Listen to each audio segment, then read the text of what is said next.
Attendees can now join. And, oh wow, great. Welcome everybody to the Black-owned business panel discussion.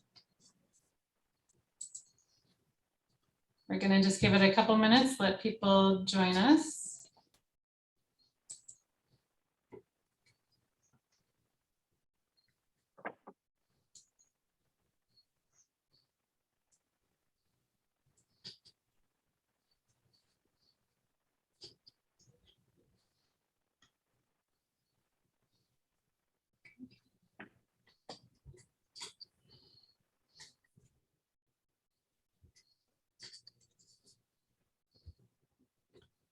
Is anybody else having like a Brady Bunch moment right now? All the heads moving. It looks very Brady Bunch. A happy group.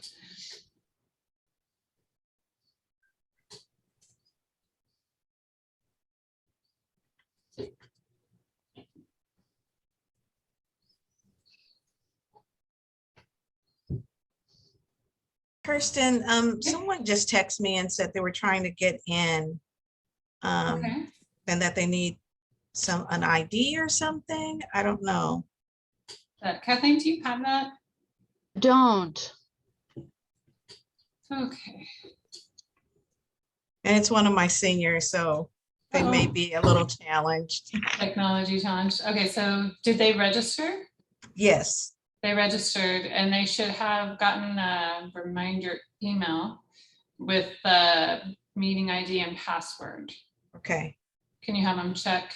I think it would come from Zoom. Kathleen, do you mind looking that up? Yeah, let me check. Let me look in the library info. Okay. Thank you. Yeah, or maybe I can get it as Zoom. Oh, I don't have another window. Might have to get it from Zoom, Kathleen. Yeah. Great, welcome everybody who's just joined us. I think I'm gonna go ahead and start, okay, Kathleen? Yep. Great. Hi, welcome. This is San Leandro Public Library, and this is our Black-owned business discussion with our panel. We're here celebrating Black History Month and celebrating local Black-owned businesses in San Leandro and Oakland. And I especially want to thank and welcome my Black-owned business panelists, Ariana Marbley, Delane Sims, and Janae Jones. And I am delighted to have Assemblymember Mia Bonta joining us as well. And then the other people you see on the panel are my colleagues and coworkers in the library. Brian Simons, he's our library director. Bill Sherwood is our library manager, and Kathleen Mullish is the branch manager for all the branches here at San Leandro Public Library. Thank you everybody for joining us. And all right, we're gonna jump right in and start the panel discussion questions. I think I'll pick, for the first couple of questions, I wanted to ask each of the business owners these individually, and then have a couple more questions that the panelists can answer as they volunteer. So, And yeah. And I'm literally raising my hand, but I'd just like to ask if we could have just a moment of silence for what's going on in our world with Ukraine. And, you know, it's really devastating. But I just would like to know if we can have a moment of silence. 100%. That's been heavy on my heart today as well. Thank you.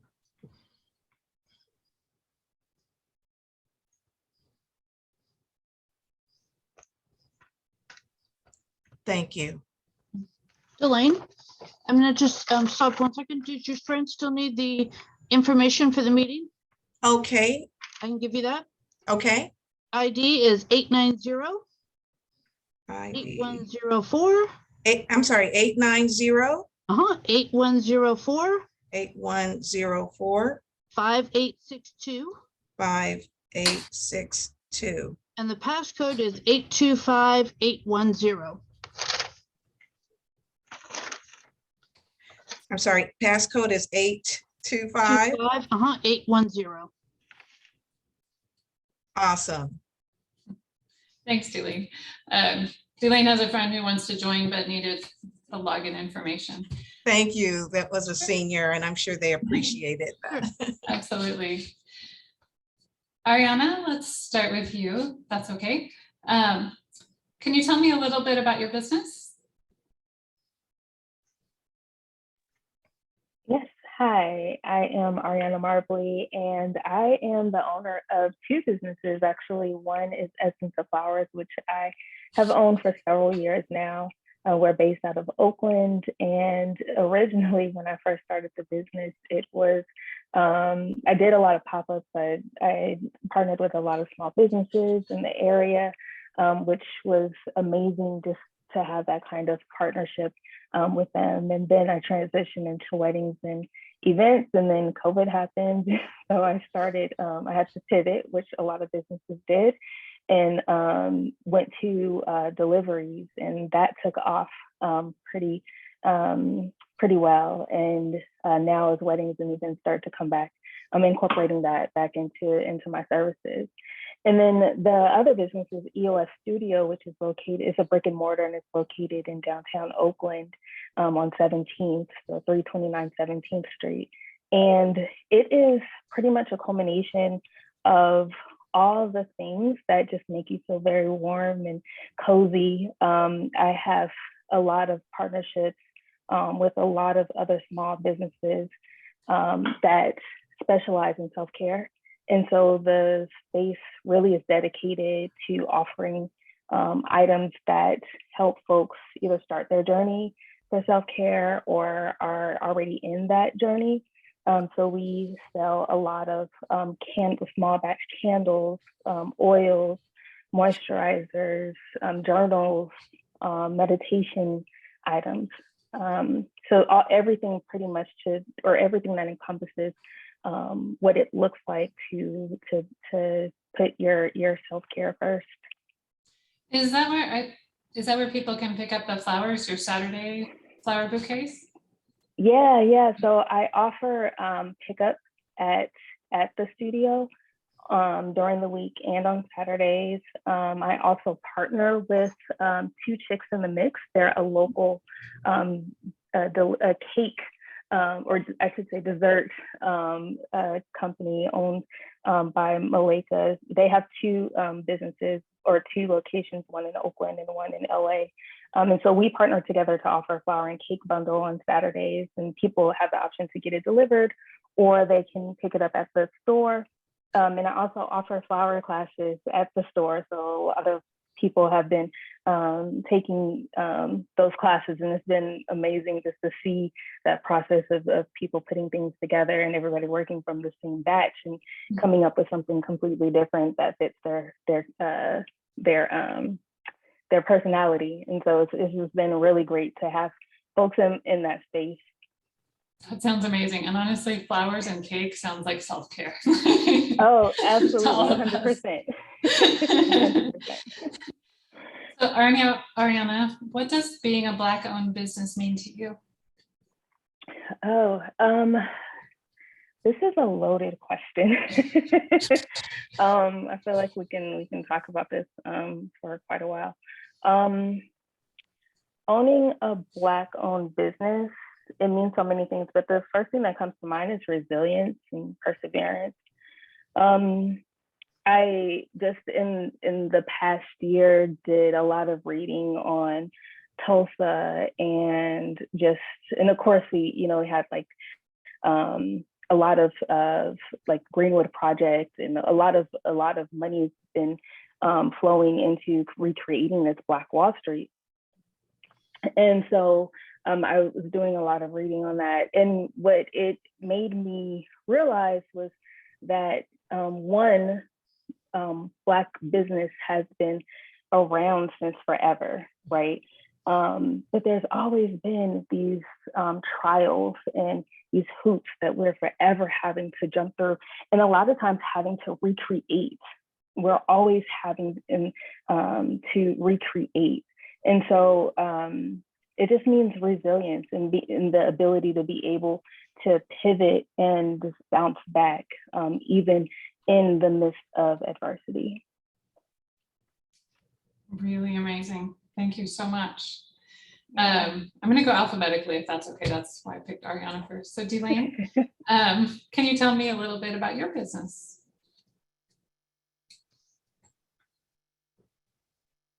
Can you turn your microphone on?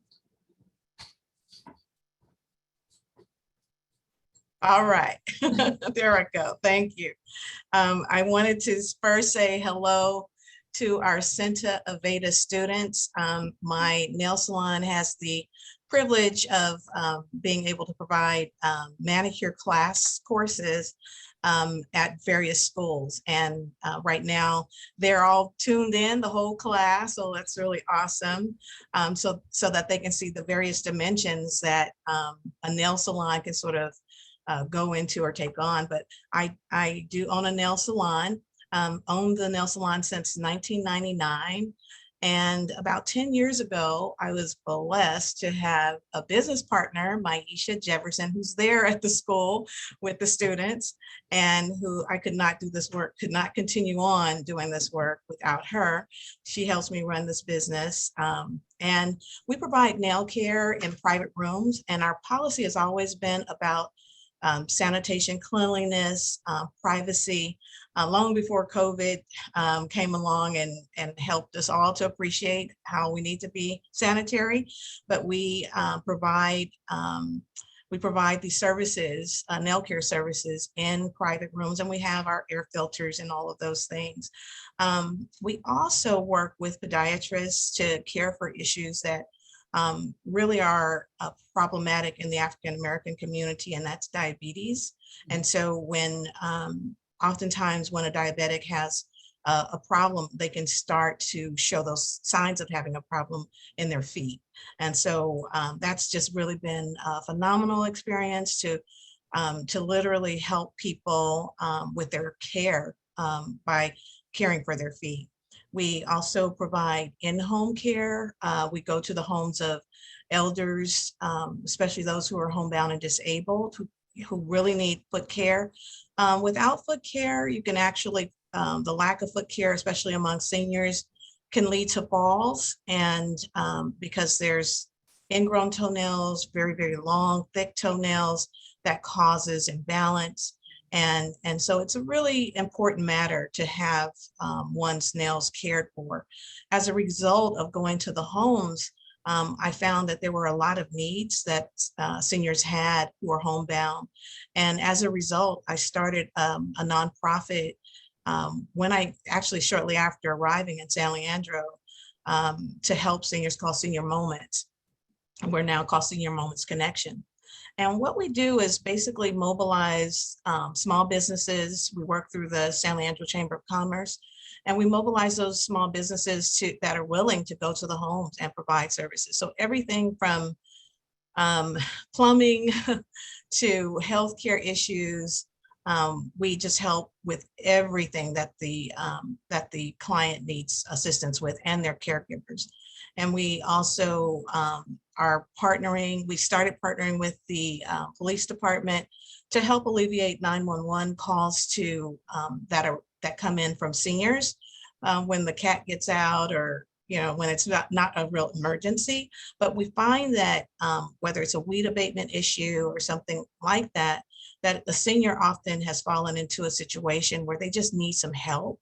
And so then the police department works with us so that we can connect those seniors to the things that they need. So I'm just really grateful to not just be a business in San Leandro, but we're a business that cares and gives back. And we just had a wonderful meeting with the police chief, the current police chief, and we have some wonderful things in the works that we'll be doing with the city. Okay, that's really fantastic, Delane. I'm so excited about all the things you're doing. And yeah, especially the diabetic situation, that's often a pre-screening is those kind of signs. And it's really amazing how you're using what you do to like expand service. what does being a Black-owned business mean to you? Well, as was stated earlier, it is a loaded question because it means so much. It's kind of hard to tease out any one thing. But I see it as an example of what's possible.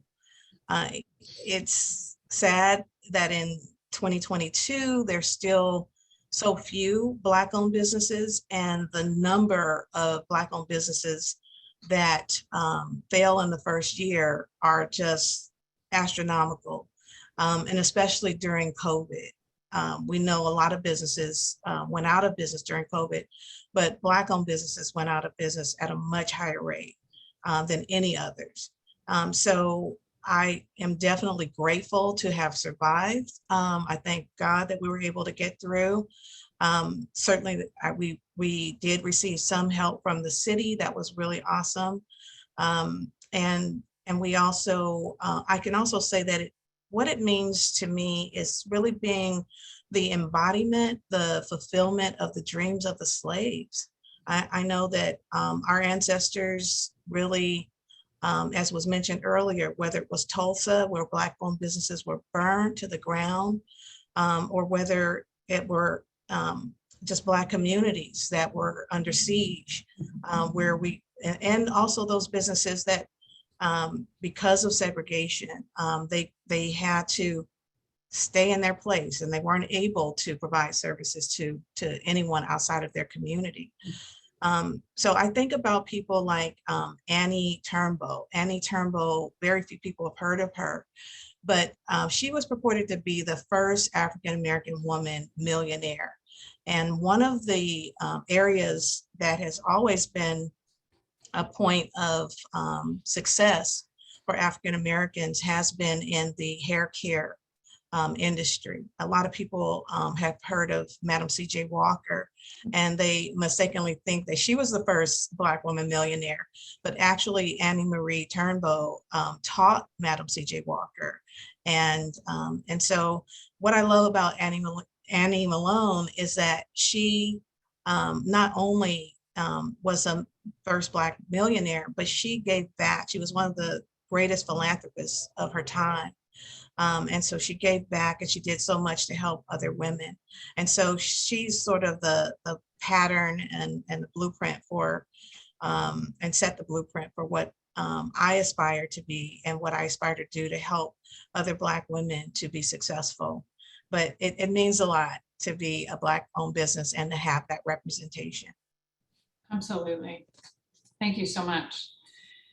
All right, Janae, can you tell me a little about your business? Okay. Hi, everyone. My name is Janae. My business is called Doula by Janae. I'm a birth doula. So that means I work with families throughout their pregnancy to educate them on all of their options as far as if they would like to have a hospital birth, a home birth, a birth center birth.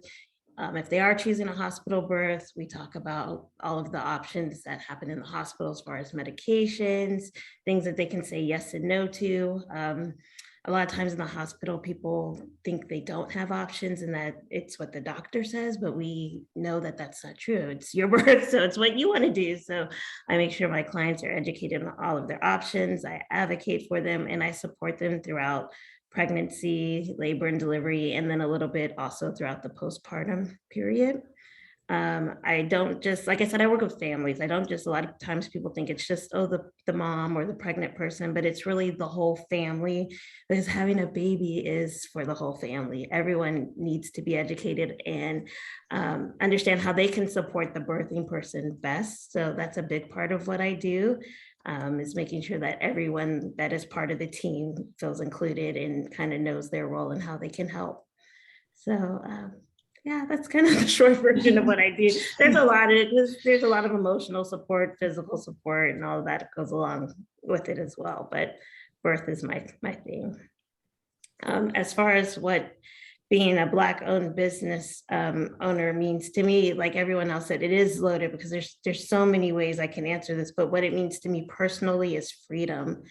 Being a doula, because I don't have a set schedule and I am on call, I'm a mother of 3. It allows me to spend a lot of time with my children. It allows me to take them to school and pick them up from school and attend like the library field trip that we have coming up very soon. So it gives me a lot of freedom, which I really enjoy.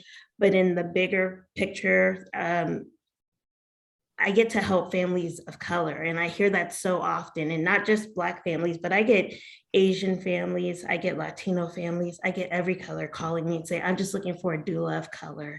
And so I'm really proud that I can just help families of color, because, you know, in this world that we live in, no matter what color you are in the hospital, you are not going to get great care. I'm just going to be honest. You know, we all know the mortality rates for mothers and for infants.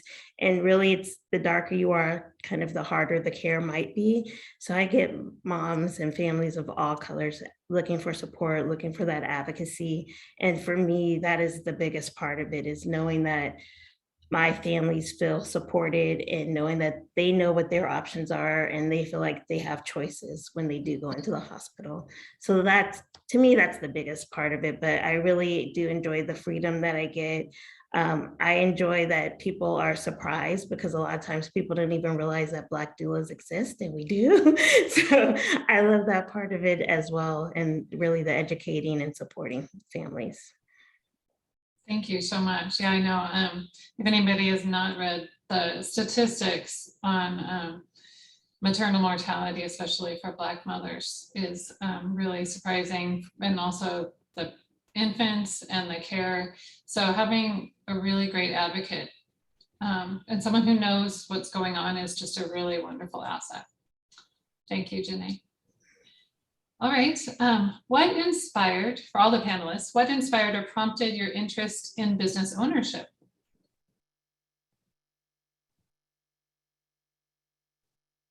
I can go. So this is kind of twofold. So flowers, I've always had a love of flowers. I would garden with my grandfather as a child, and it was just a very special moment that him and I would have, and he eventually create my own garden. Just something that I knew that I always enjoyed. I love the of giving, or like just nurturing things from you know, nothing in life. And so that was one part of it. And then another part was the understanding that I had this gift and that I needed it. And I knew that if I didn't, I would be highly myself. And not only just myself, I knew that I needed what I had to offer. And so that, I think, more inspired me to start and just bet that it was something that could happen. I have experience seeing Black business ownership growing up. And so it was something that was always pretty just kind of off in the distance, and took a lot of and really conscious fears to know that it was something. But it turned out to be very, and so I'm extremely grateful for that. That's what prompted and me to go ahead and. Thank you. Okay, I can go. Well, for me, what got me started in nail care was a simple, I thought it was a simple process. I just wanted to get a manicure. So I went to one salon one day, and I just didn't feel like the service was up to par. I was just told quickly to sit down. I wasn't addressed. No one said hello or anything. And when I looked around, the place just didn't look very clean. And I was like, let me go someplace else. So I was just on the search, and I went from place to place. And I was like, it shouldn't be this hard to get a really good, decent manicure. So finally, I went to this one place and the lady said, you can sit down, right here and I'll do your manicure. And when I looked at the table, there were fingernail clippings and blood droplets on a paper towel. And I said, you want me to sit there? And she said, yeah. And I said, no, thank you. She turned the paper towel over. That was her way of cleaning the table. And I immediately went to the phone book, which shows you how long ago this was. And I said, let me see if I can find a nail school someplace. Maybe I need to try this out, open my own business that will reflect the standards that I feel one should have for, owning a nail salon. So I found a school and it was a college at the time. Contra Costa College was offering manicuring. Those were the good old days. I only had to pay, okay, plug your ears, students that are at Aveda. I only had to pay the college credit units, and I think it was like less than $100 to go to school back then. Now it's like over $6,000, $7,000. But I was able to attend school, and I found that I loved it. No one would have ever told me in a million years that I love taking care of feet, especially. And we would work with the homeless population. That's how we got our training in when it came to pedicures. And we would see people with various conditions, their feet, apparently, and obviously they weren't wearing proper fitting shoes, sometimes no shoes at all. It was just really, their feet were in really bad shape. And it seems like the worse their feet were, the more excited I was to transform their feet and just to give them that comfort, because they come in and their feet were hurting. And because their feet were in such bad shape, I reached out to a podiatrist and asked, what could I do? And, within my scope of work. And they gave me pointers. I started volunteering with a podiatrist. And finally, one day, I saw one of the homeless persons, and I was able to, take care of their feet, totally transform their feet, take off all the dead skin and cut the thick toenails, and gave them their massages I normally do. And when I looked up, they were crying. And I was like, oh, are you okay? Did I hurt you? And they were like, no, you're treating me like a human. And I was like, okay, this is so much more than just cutting nails. And it just resonated with me in such a special way. And I was like, I found something more than just a job or business opportunity. This is something that resonates with me at my core. I think this was, I can say it was like a God-given purpose for me to be in this field, because little did I know that I would start a nonprofit where we received the Jefferson Award for helping elders. And that program came about as a result of me going to the home to see elders, providing their foot care. And as I said, with Maisha's help, we still continue with that part of our business, is providing that in-home care. But we've literally gone in and saved the lives of seniors who we have found eating cat food, or who are just in very destitute situations. So, and from there, and not only did I start that nonprofit, I also started another nonprofit called the NNC Steps to Success, where we help single moms to obtain their manicure license. And while doing that, we provide them with social skills support, etiquette classes, financial literacy classes, parenting classes. We'll be needing to talk more, Janae, about what you do. But it has changed their lives. So again, what started out is just me trying to, find or become a better nail salon, turned into a mission and a purpose and a blessing that I would never have dreamt of. And as far as being a Black owned business, it really feels wonderful to be able to address the needs of the Black community, especially when it comes to diabetes, because there's so many African Americans with diabetic foot care issues. And so, yeah, it's been an amazing journey. Looking forward to more years to come. Thank you so much, Delane. Janae? Okay, so what prompted me to become a doula was the birth of my son. Um, I was college educated, so was my husband. We have advanced degrees, we had good insurance, and I still felt like I had horrible treatment in the hospital. And it was one of those things where, you know, my insurance didn't matter, my education didn't matter, skin color is what mattered in the hospital. And I was induced, and I felt like I went in and a lot of things were done to me and I didn't feel like I had choices. So then when I got pregnant with my next child, I was like, no way, Jose, I can't do that situation again. And I took a different approach to having that child. And I still had a hospital birth, but things happened entirely differently. And I was able to have a spontaneous labor and a natural birth. And I just felt like, well, if I could do this, anyone can do it. People just need to know that they can and be educated on what labor is and on your options. So that was one of the things that prompted me to train to be a doula. At the time when I did train, I was working in special education, and I worked at two felt charters where I felt like charter schools, I should say, where I felt like I love charter schools and I love education, but the treatment that I was receiving as an employee in those schools was not great. I felt like my talents were not being used. I was not being heard. And after that second charter failed, I just felt like never again. I cannot work for anyone else. I need to be in business for myself and go where I know I'm going to be appreciated.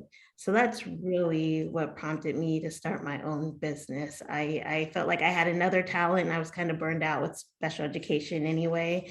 So it was just time for me to move on and do something else. But the birth of my children and then not wanting to work for anyone else again is really the reason why I started my business. Thank you. It's amazing to me because there's a thread. Each of you have completely unique stories, but it's your passion and your gift that is at the forefront of what you do. And that is just so inspiring and so amazing to hear these completely different gifts and what you have to offer, but it's all such beautiful things that you're offering. Thank you so much. What are the unique challenges that a Black business faces, and what are the strengths of owning a Black business? You can cover either or both if you're interested. Yeah, I will say, in the words of the late great Aretha Franklin, RESPECT, respect. You know, it's sad. It's getting better. I know it's getting better because my father lived to be the oldest man in the world. When he passed in 2016, he was 117 years old. And I remember, and he was a vibrant man. He lived on his own until he was 115. And it was really, he was phenomenal. I mean, he looked so good, and he was even in a magazine, GQ magazine, at 115. And I asked him, you know, I was frustrated about something that happened. It was the police incident I saw on the news. And I was just, you know, just really sad about what was happening. And I was like, things just haven't really changed, Dad. And he was like, oh, yes, they have. He said, oh, yes, they have. They have changed. And from, you know, when he was born in 1898, you know, they tried to lynch my father when he was in his early 20s because he looked adoringly at a white woman. And he didn't whistle or anything, but he looked at her. And that was enough for them to charge him with reckless eyeballing. And because it was a very small town, they commenced to locking him away, and they went to round up the townspeople for the hanging, which was considered a festive occasion, a festive event. And while they were doing that, what they didn't know about my father was that he was a blacksmith, he was a locksmith. And so he was both.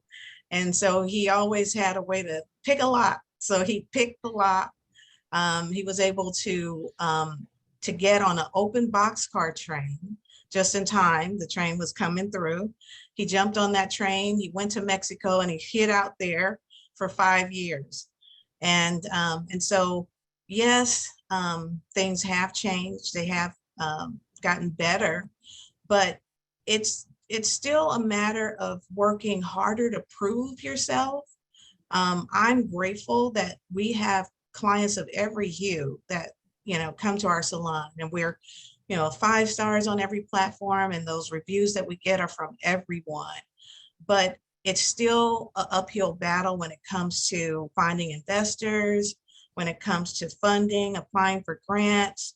I think during COVID, that has had more of a spotlight as a result of a lot of the racial unrest that we saw unfold before our eyes during COVID, when we pretty much were sort of locked into doing nothing else.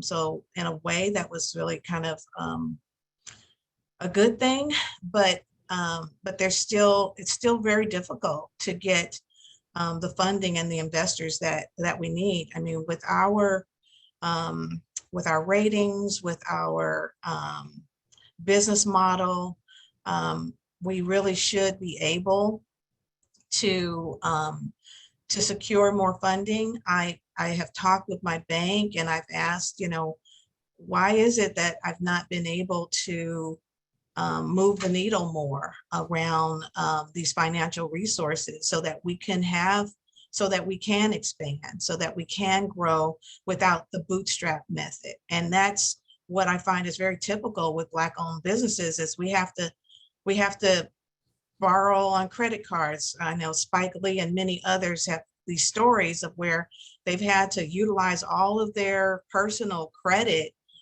in order to invest in themselves, because people just don't believe them or trust that they have the intellect, the talent, the innovation, the ability to really create a sustainable and wonderful business. And even if we're proven, even if, all of the evidence is there, it's still very difficult to get that RESPECT.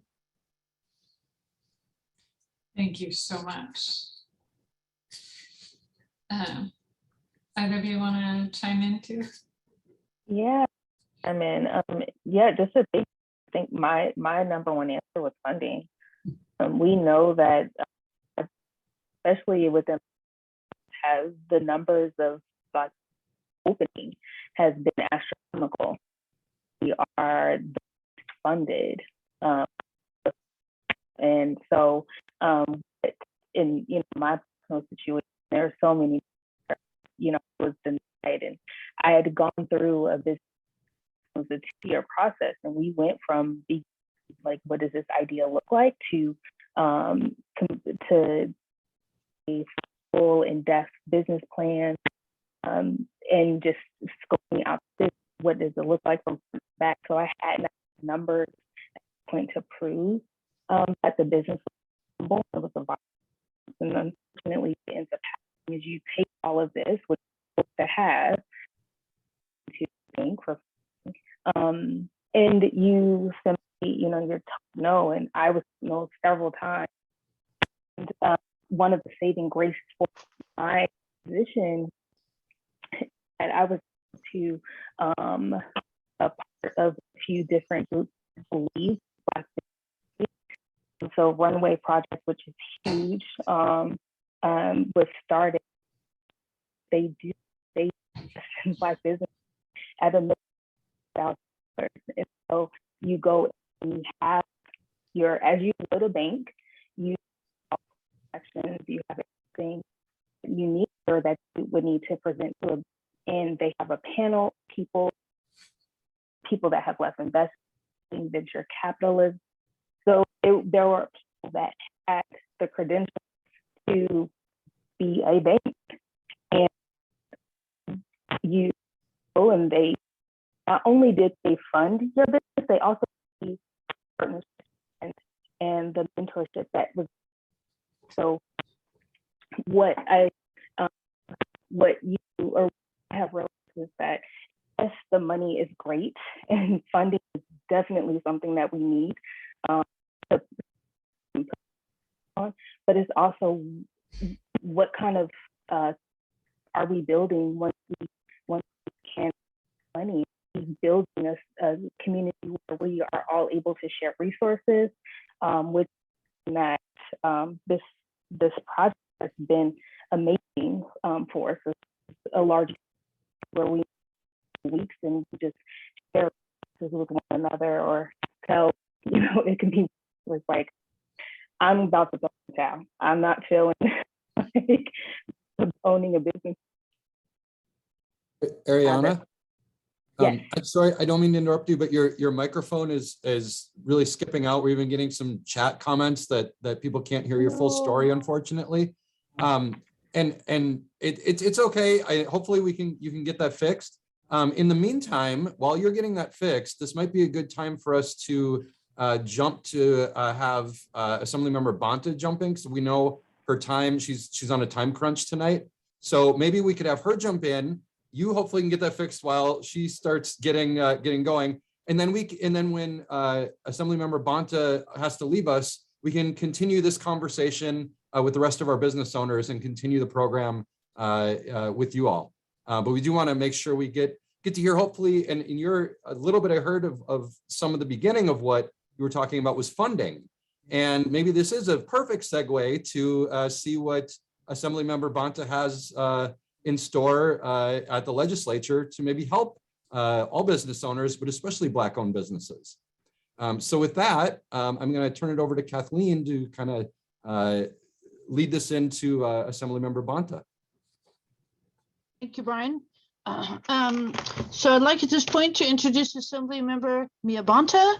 She is the first Black Latino Congresswoman to get bills, etc., on the floor of Congress. So she can introduce us and tell us more about herself and funding for small Black business owners, a bill that she is putting forth for small Black business owners and business owners in general that are small. So Assemblymember Bonta, welcome this evening.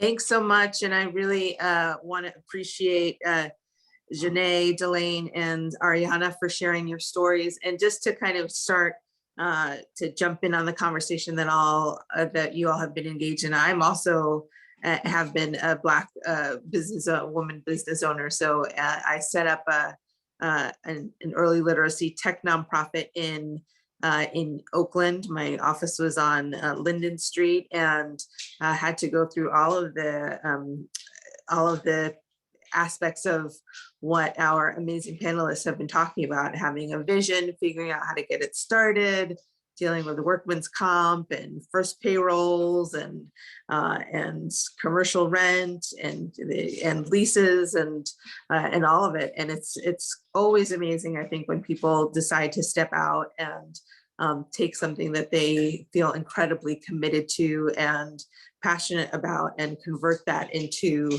a going concern and a venture that is, that provides a service and a service to the public, and then also really is a service from the heart. I loved in all of the stories that Janae and Delane and Ariana shared. This, came from a personal passion and a desire to help our community be stronger. So I want to thank you all for your efforts.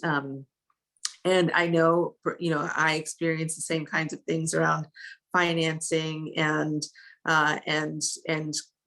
technical support and capacity building that some of the panelists expressed as well. I was in the technology field and knew that 1% of the venture capital that was flowing out of Silicon Valley to tech companies in my industry were going to Black and Latino women in particular, which is just phenomenal given the incredible wealth that was there. So we're very concerned and have been. I particularly have been very concerned with, amidst COVID, how we might, as a legislature, be able to provide supports. As you all know, I joined the California State Legislature to represent Assembly District 18, which is Oakland, Alameda, and San Leandro, and have been doing so since September.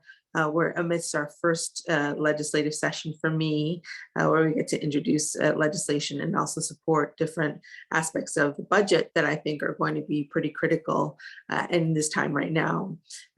We know that in California, unfortunately, we have Prop 209, which limits our ability to really be able to target resources that are focused on specifically like race and ethnicity, which I think is a crime and incredibly challenging and something that I wish we could change.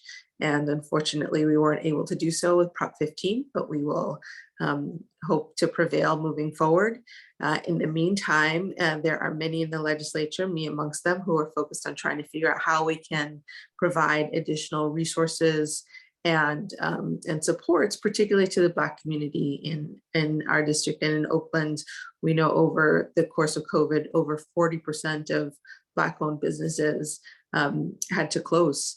And so we are struggling mightily for making sure that we have a strong Black workforce, strong Black entrepreneur force, being able to really support the cultural fabric of our community.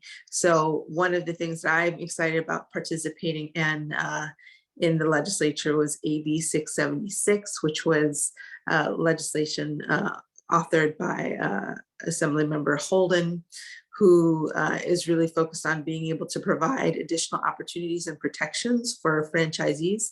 One of the ways often that that Black business owners are able to get into the business space is by becoming a franchisee owner, which is a great opportunity to be able to kind of get into the market, get into a business that's already established. But there have been traditionally a lot of power dynamics that leave the franchisee at a disadvantage and without the kinds of protections that they deserve. So I've been thankful to be able to help support that. One of the other pieces of legislation that I'm passing is an ability for worker-led co-ops to be able to have the same rights and abilities to form unions and to be able to have the rights and abilities to be able to come together to ensure workplace protections, fair and prevailing wage, and those opportunities to be able to, essentially in whatever business or industry that you're in, be able to have a worker-owned co-op come together and recognize that they have the ability to have the kinds of protections that allow for us to be able to have support. So I'm excited to be able to do that. And then just as I'll just end with a couple of ahas that I had along the way as a Black entrepreneur. One is really tying into the incredible fabric of support that we already have out there. We have a very strong Oakland African American Chamber of Commerce in our district, and that Chamber of Commerce has been funded repeatedly to be able to offer kind of micro loans and micro grants to small business owners. And I would encourage us all to seek out resources that will support that.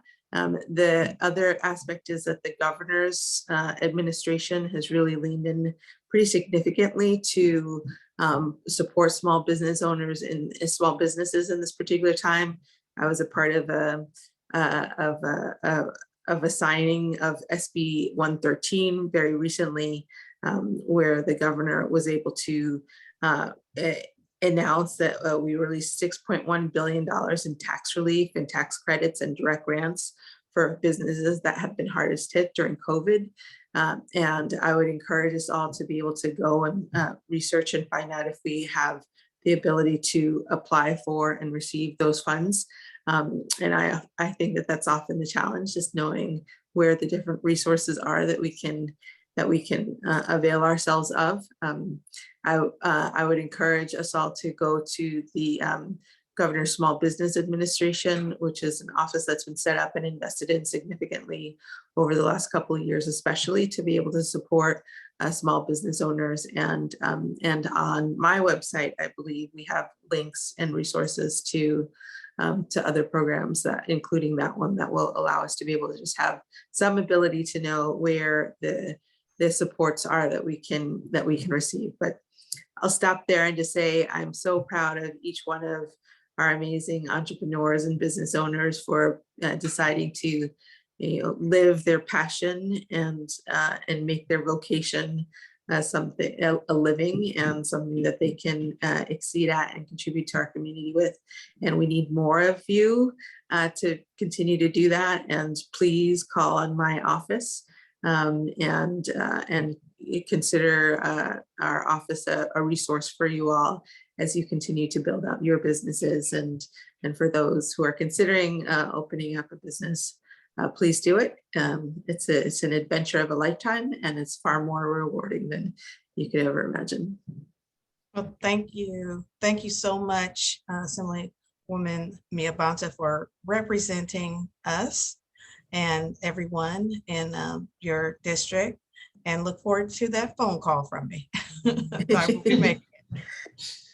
Did any of our business owners here have a question for Assemblymember Bonta? I'm going to add, in the essence of time, I'm going to limit it to one question per business owner. So jump in if you have a question. I actually did. Hopefully my audio is better. Yes, it Oh, is. okay. Oh, wonderful. Thank you. You kind of answered it as far as like tax credits and tax assistance, because that is something that can be a hardship for a lot of business owners. It's just the taxes that it takes to that we have to pay in order to run a business. So you said that we can look on your website in order to find the resources there for. Yeah, I mean, there's the state, the Governor's Small Business Administration is a link, and then I think we're linked on our website to that if we aren't. We will shortly be. I had an opportunity to hear from that office and know that they, like many parts of the state, like there are just a lot of like pockets of knowledge and technical assistance and resources, and unfortunately we have to work a little bit too hard to be able to navigate to those opportunities. So I think our office through our website is trying to just make that a little bit clearer. I'd also encourage you all to sign up for my newsletter. We're trying to push out relevant information for different constituents and aspects of life in the district. So I think that's another resource for you as well. But yes, tax credits are pretty critical, and I'm glad that that's an aspect of this new funding source that the state has provided. And I was going to ask Celine if you could please put the website in our Q&A chat, Mia Bonta's website address. That would be helpful. Thank you. Okay. I have a question. I find that it's almost, well, it's just very interesting as a Black-owned business to be able to prove that you're a Black-owned business. And so, that's such a daunting and very laborious process to be deemed, a Black-owned business or minority-owned business or even a woman-owned business. And is that something your office can help with? Because it is very challenging, and it's kind of interesting to be a Black woman and have to prove yourself in such a daunting way. That you're raising a really important issue, and it just shouldn't be that hard. And so happy to hear more about what your experience is and in some of either the grant programs or where you've kind of run into issues. That I will say that being a legislator is just partly just making sure that I'm hearing and learning about some of the challenges that people have. So this has been a very enriching conversation for me. And then when we know that there's a trend and many people are experiencing the same thing, that's the inspiration for new legislation. And so let's keep on talking, and I'd love to learn more. And then also we can be of support. I will also share that we have Seelan Huang on the phone right now. Our office is one of the critical things that we do.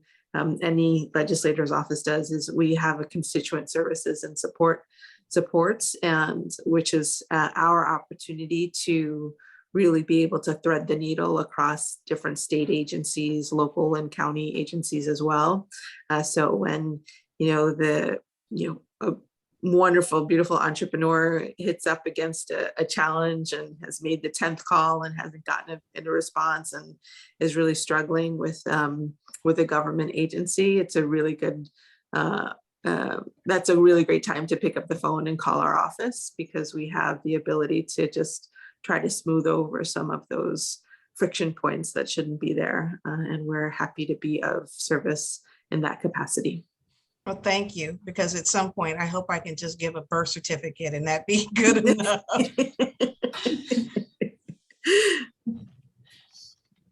All right, Janae, do you have a question? I don't have a question, just a comment, just to thank you for joining us this evening, and thank you for the resources that you shared. I'll definitely be checking out your website, and thank you for your representation, because that matters so much, to see people that look like you in positions like yours. So thank you for the work that you're doing. Thank you, Janae. I had the gift of having a doula for my first child. And I have to say thank you for what you do, because we also don't see enough faces that look like you who are caring for us in some of our most vulnerable moments. So thank you for the work that you do. Thank you. I love that. I love that you're a doula. Thank you, Assembly Member Bonta. We're so honored to have you join us tonight. Thank you. And for anyone who would like, Mia Bonta's website address, please feel free to email me. I'm going to get that from Seelan. She's going to send it to me. So it's KMULLEFCH@sanleandro.org. You can also email Kirsten if that's easier. I'll get it to her. And thank you to the San Leandro Library for putting on such a wonderful program. What an amazing resource for our community. Thank you. Thank you so much, Assembly Member Bonta. Appreciate it. Appreciate your time. Take care. Thank you. That's great. Well, now Ariana, that we're did you want back, I was just say, I think you're reading my mind, Kirsten. Okay, I'll jump in. Ariana, would you like to finish what you were saying? And now that your audio is so much better, we really appreciate your help on that.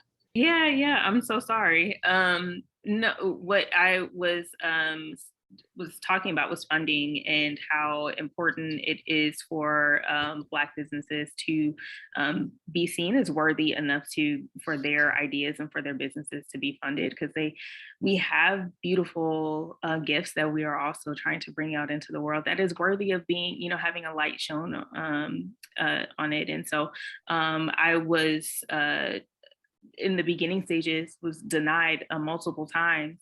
And I had the fortune of being a part of not only a business cooperative that also worked with a company or an organization called Runway Project, where they looked for Black businesses that needed to be funded.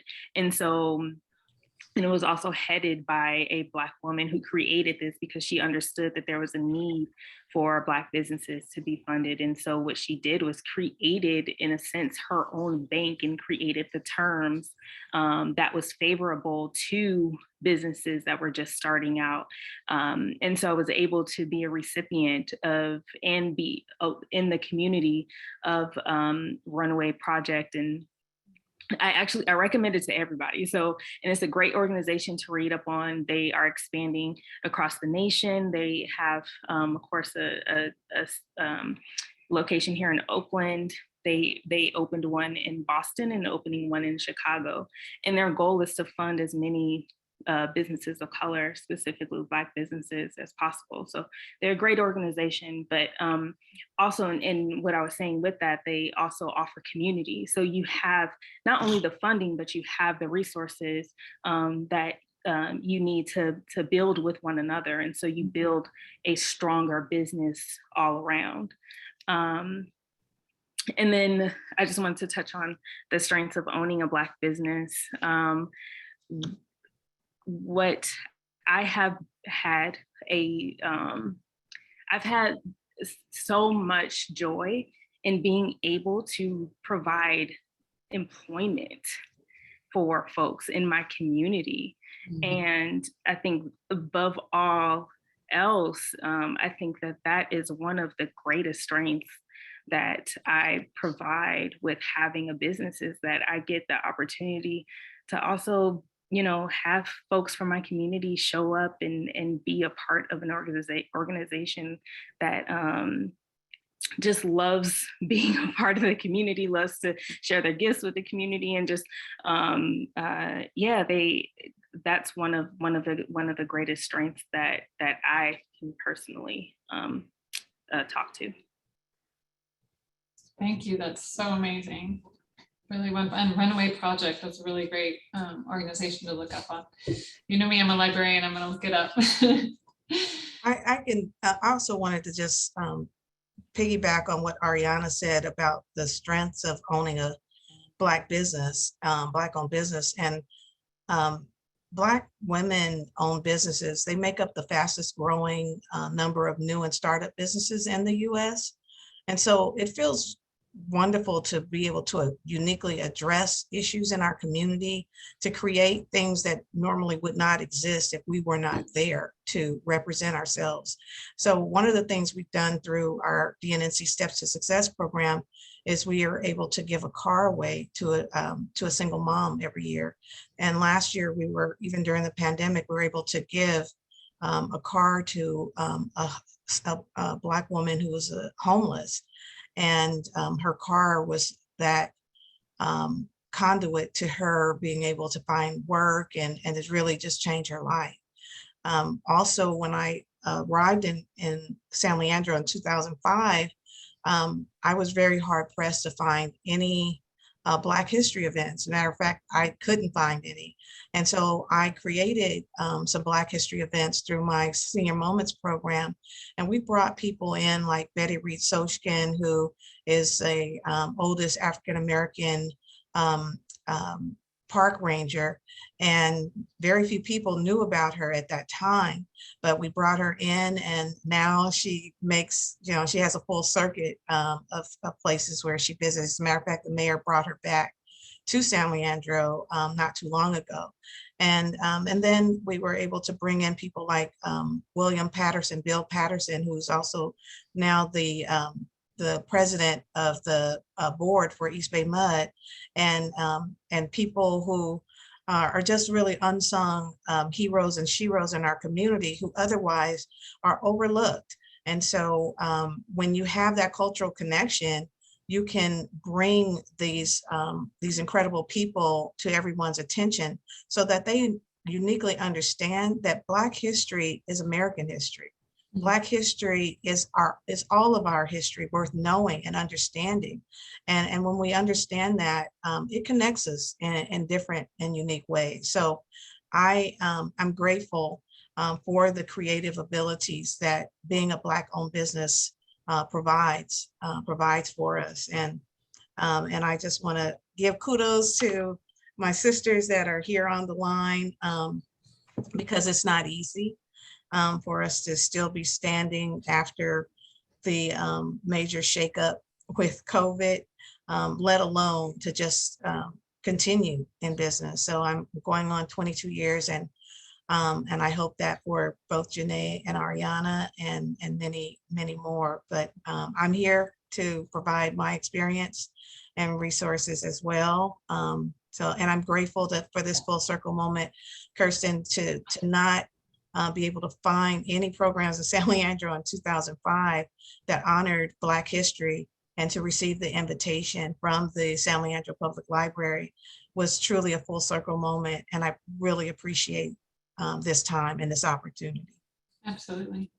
Janae, I wanted to see if you had any strengths or challenges of being a Black-owned business. Absolutely. So when Delane originally answered this question, she said respect. And that is a big one, because I do spend a lot of times in hospitals. I feel like I have to prove myself constantly. I am never seen as the doula when I walk in. It's, oh, your friend came to your birth, or oh, you brought your sister. If it's a Black family, they automatically assume that I'm a family member. And then when I start asking questions or making comments, then it's, oh, you know what you're talking, you've been here before, one time I even had a midwife say to me after the birth, you were really good, you should become a doula. And I said, I am her doula, that's why I'm here. So proving that I'm a professional, being asked, well, what's your other job? Or this is what I do full time. This is what I do. I attend 3 to 5 births a month. That's more than enough, in 1 month. This is what I do. So proving that I'm a professional for me is the hardest part. Luckily, I don't have the financial issues because I work from home. This isn't a business where you need a lot of money to start it up or anything like that. So that end of it isn't so hard, but it's just respect and people seeing me as a professional. But the best part about it is, when a family's had their baby and the birthing person feels like they had a voice and that they had a say in their birth, that is the best part about it. Or even when you go into a hospital and a family rejects intervention, they say, no, we don't need that. Like our doula told us we don't need that, or we've learned that we don't need that. That kind of thing is, for me, that's the best. That's what's the most rewarding, is at the end of the day when the families feel really empowered and that they had the birth that they wanted. That's what I love the most about what I do. Amazing. Thank you so much, Janae. All right, so we're a little bit over time, and I just wanted to share real quick with everybody our businesses so that you can see who we've been talking to and their website if you're interested. And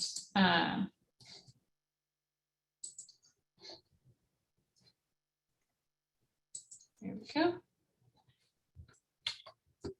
This is Janae's website, doulabyjanae.com. And Delane's Nails. Hope y'all don't mind I took pictures from your websites.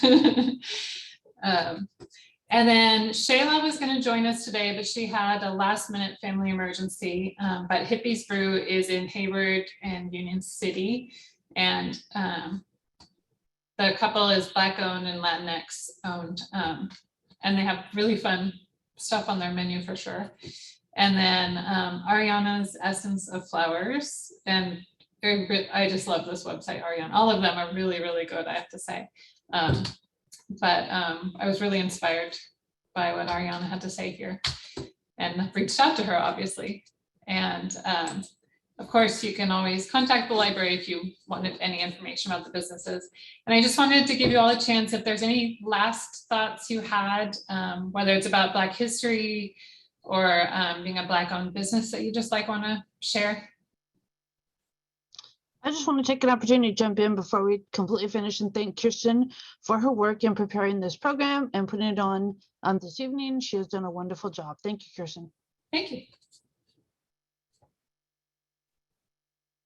Yes, thank you, Kirsten. I really appreciate you providing this platform for us to just be able to, talk about the importance of supporting Black business on a regular basis and not just in February, because there are amazing Black businesses that are, within our community. So yeah, thank you. I really appreciate it. Oh, thank you so much. Well, I know I've definitely shared, this is a full circle moment for me, being in San Leandro for 17 years and to have, this presentation, it is definitely those ripples in the pond that make a difference. To be able to support our businesses is how we get to that equity. And we can't get there if efforts like this are not made. So this is something that I'm glad is being recorded, that we can share with others, and that others can be inspired by. Other cities can be inspired who may not still be providing a lot of resources and support for Black History Month. But as was mentioned earlier, Black businesses, Black people exist every day, 365 days of the year. And so we definitely need the support to continue on. The 22 years have not all been easy. Again, I would not have been able to continue on without my business partner, Maisha Jefferson, who has been feeding me thoughts and questions, by the way, on my cell phone, which I really appreciate. We stay in partnership on everything. And then I'm just grateful. I'm grateful that Kirsten, I know you had the mindset to do this, but there were a lot of folks that had to say yes. And so Bryant and Bill, thank you so much for supporting Kirsten. And we just are really appreciative of the spirit and the attitude that the library has.